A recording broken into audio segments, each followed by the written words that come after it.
আপনারা দেখছেন ফব news. ফব news মানে আপোষহীন স্বচ্ছতা। ভাতার স্টেশনে রেল অবরোধ। ডিওয়াইএফআই এর ডাকে 29 জানুয়ারি বিকাল 4:43 বর্ধমান অভিমুখী রেল অবরোধ করা হয়। এই কর্মসূচির নেতৃত্বে ছিলেন ডিওয়াইএফআই এর রাজ্য সম্পাদক মীনাক্ষী মুখার্জি ও সভাপতি ধ্রুবজ্যোতি সাহা। তাদের এই অবরোধের কারণ হল অবিলম্বে বর্ধমান কাটোয়া শাখায় ট্রেন সংখ্যা বৃদ্ধি। ডবল লাইন আপ ও ডাউন প্রতি ঘন্টায় ট্রেন চলাচল। কাটোয়া আহমদপুর রেলপথে ট্রেন সংখ্যা বৃদ্ধি। রেল বেসরকারীকরণ বন্ধ এবং রেলের শূন্যপদে স্বচ্ছতার সাথে নিয়ম। এই দাবিতে ভাতার স্টেশনে বর্ধমান অভিমুখী রেল অবরোধ করলেন ডিওয়াইএফআই এর রাজ্য সম্পাদক মীনাক্ষী মুখার্জি ও সভাপতি ধ্রুবজ্যোতি সাহা সহ জেলার ও স্থানীয় নেতৃত্ব ও সাধারণ কর্মীবৃন্দ। কয়েক হাজার মানুষ জড়ো হয়েছিলেন এই কর্মসূচিতে। কড়া নিরাপত্তার বেষ্টনীতে ঘিরে রেখেছিল রেল পুলিশ ও ভাতার থানার পুলিশ। বলছে যে ট্রেনটা এলে আমাদের কথা ট্রেনের লাইনে বসেই বলতে হবে। এখন কর্তৃপক্ষ বুঝে গেছে যে ভাতারের ডিওয়াইএফআই দাঁড়িয়ে আছে, তাহলে আবার গাড়ি আটকাবে আরজি করার মতন, এজন্য কর্তৃপক্ষ নিজে আটকে গেছে এখন।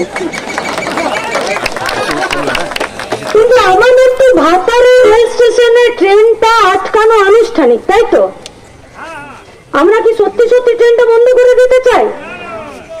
এই ট্রেনের লাইন আর পিছনে যে পুলিশ দাঁড়িয়ে আছে আর ইউনিফর্ম থেকে শুরু করে পেটের ভিতরে যে ভাতটা গজগজ করছে সব আমাদের পয়সায়।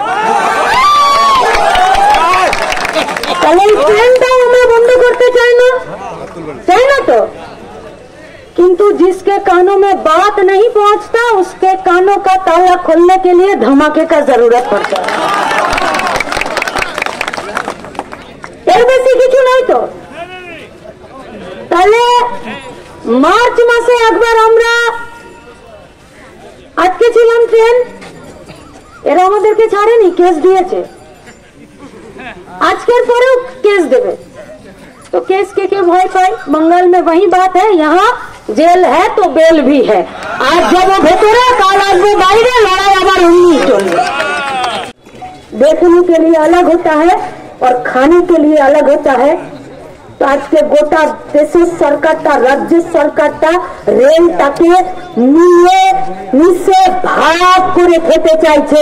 আর আমরা যারা বামপন্থীরা, আমরা যারা বামপন্থী যুব সংগঠন, আমরা যারা আমাদের কাজের দাবিতে, আমাদের পেটের ভাতের দাবিতে, শূন্য পদগুলোকে পূরণ করার দাবিতে আমরা বলি, আমরা আমাদেরকে দিবে কেস, হয়তো দুটো ডান্ডাও দিতে পারে। ছোট যখন ছিলাম তখন শুনেছি, আমার বাড়িও একদম দুদিকে তিন দিকে রেল দিয়ে ঘেরা। আমাদেরও বাউরি পাড়াতে মাঝে মধ্যে রেলের পুলিশ চলে আসতো, এসে নিয়ে ঘর ঘর এসে পুরোনো দিনে লাঠি নিয়ে ভাঙচুর করতো, কাউকে এসে পিটিয়ে দিয়ে যেত। ছোটতে জিজ্ঞেস করতাম বাবাদেরকে যে কি করেছে, বলছে কিছুই করেনি, ওদের ওয়াগন গুলো দাঁড়িয়ে গেছিল, ওদের মাল গাড়িগুলো দাঁড়িয়ে গেছে, আর এরা ভাবে যে এরা বোধহয় লাইনে কিছু খারাপ করে দিয়েছে। তো বললাম এদের শুধু ভাবে কেন, দেখার লোক না? বলে ছানি অপারেশন না করলে দেখবে তাকে আজ এরকম চোখে ছানি পড়ে গেছে। নেই, গোটা রেল ব্যবস্থাটাকে যদি বাঁচাতে হয় তাহলে আমাদেরকে এই লড়াইয়ে থাকতে হবে।